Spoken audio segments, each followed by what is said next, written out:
Pag mayroong mga bagay na tinatanggal sa'yo, mga friends, relationships, opportunities, masakit yun, ha?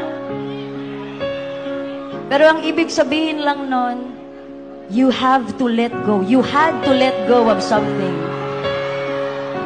Because something better is coming. Kinailangan mong pagdaanan lahat ng masakit para mas ma-appreciate mo yung masarap na pagmamahal na dadating sa'yo.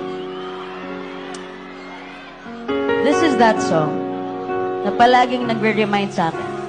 Ang lahat ng bagay na nangyayari ay itinadhana.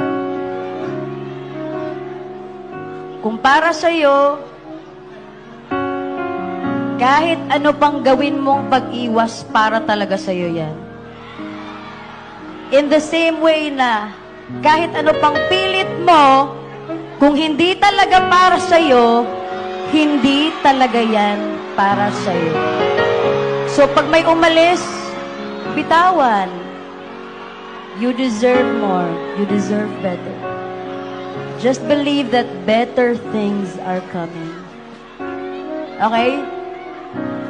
So, let's just be in this moment together. And appreciate na itong moment na to na nandito ako ngayon, nandyan ka, katabi mo mga taong hindi mo kakilala, is a moment that was prepared for you. And it's part of your future. Hindi aksidente ang mga bagay-bagay. Okay? If you know this one, please sing it.